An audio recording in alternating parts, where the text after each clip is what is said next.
You know the old phrase, I hate to say I told you so?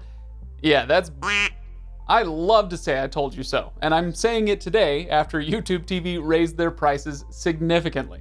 And I may get to say it again in a few years because I have another moderately bold prediction at the end of this video. Mostly though, our purpose today is to grapple with YouTube TV's announcement of a $15 price hike. Whew, let's dive into this one.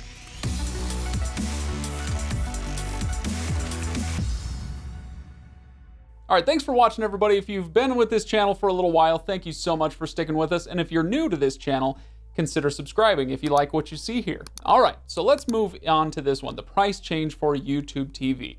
They went from $50 a month to $65 per month. It's a huge change. Now, it takes effect immediately. It took effect, I think, on June 30th for new subscribers. If you're an existing subscriber, then your billing cycle throughout July, that's when it'll kick in for you. So by July 30th, everybody will be on the new price plan. So $65 a month.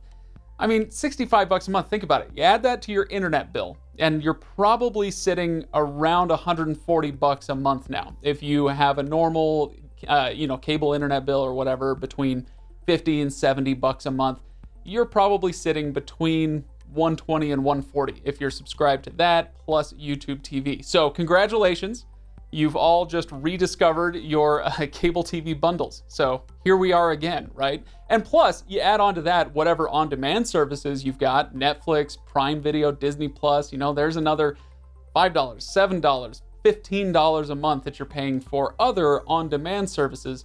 And yeah, the pricing is getting a little bit out of hand because frankly, live TV, it's expensive. Now let's talk about the other change that came in with this pricing announcement, because it's not just that the prices increased, they've also added channels to the lineup. Earlier this year, YouTube TV came to an agreement with Viacom CBS to add a bunch of channels to their lineup. So right away, we get 8 new channels on YouTube TV. MTV, Nickelodeon, BET, CMT, stuff within that Viacom family. There will be others added later. I doubt that they will raise the price again when they add the other channels. I think there's 6 more that they're going to throw in there as well.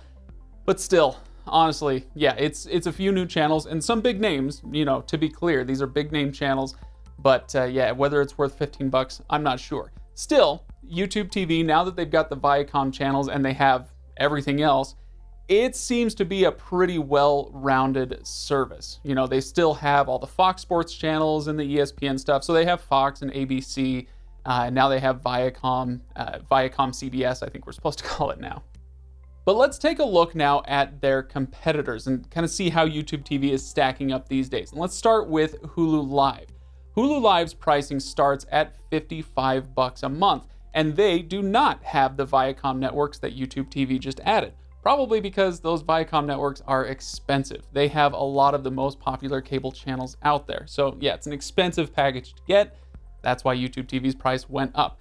Now, if you go to YouTube TV's pricing comparison page, right there on their front page, they are happy to note that the $55 price at Hulu Live does not include the DVR fee, which is $10 and takes it right up to $65 a month, just like YouTube TV. Fair enough. But at least with Hulu, I have the option to forego the DVR. Now, most people I think will want the DVR, but having the option to not have it and bring that price down is always nice. YouTube TV does not give you that option.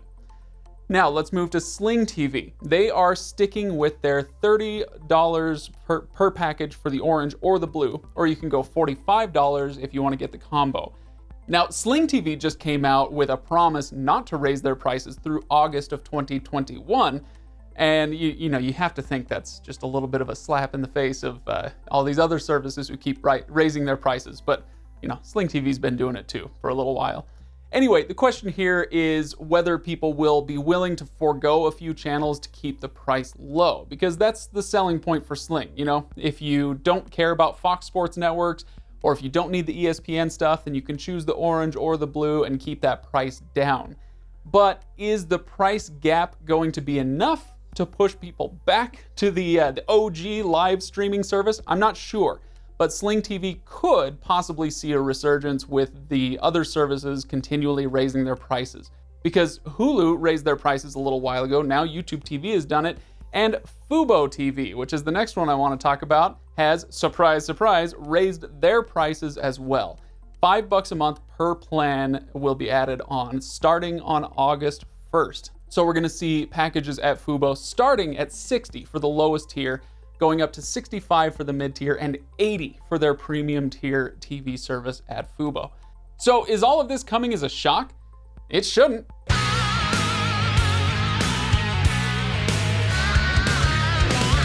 I mean, I've been talking about this for a while. These price raises are inevitable. As these services add more and more channels, people demand that they get HGTV or ESPN or whatever other channel they want. The services have to bring these channels on, and it raises the price more and more and more. So here we are. And here is my semi-bold prediction. Honestly, the writing is on the wall, and so anybody who's been watching the industry for a while will know that this is coming. But here's the thing. We thought that streaming would be the end of traditional TV. No more cable, no more satellite. Hooray! We're all free, right? We can cut the cord. Well, it turns out that, in fact, it's the end of live TV as we know it, or at least as we knew it, no matter how we choose to get it, whether it's through cable or satellite or now the internet. It's going to take a few more years. This isn't going to happen next week, but the day is getting closer and closer when live TV will be a thing of the past, except for sports. And even then, I think it will start to lose a lot of its momentum. So one day, some kid is going to ask his parents what it was like to have to just wait until Thursday nights to watch their favorite show, to watch Seinfeld or whatever. You know, you just had to wait until every Thursday to watch your show. It's going to be a relic of the past. The only question in my mind is whether live TV is going to have an epic meltdown and disappear overnight, or whether it will slowly and quietly fade away. Personally, my money is on fading away slowly, but I guess we'll see. So the question here is YouTube TV still worth it at $65 a month? My answer, no. It wasn't, okay, for me it wasn't worth it at $50, but you know, I'm not really a live TV watcher. But certainly at $65 a month, that is a tough pill to swallow. But maybe you are a live TV devotee, maybe you still watch a lot of that, and maybe the awesome DVR at YouTube TV is enough to keep it going in your mind. Let me know in the comments. I'm really interested to hear what people think about this. Thank you for watching, everybody. If you enjoy what we do here, give this video a like and subscribe. We'd love to see you on more videos. Thanks for watching. We'll see you next time.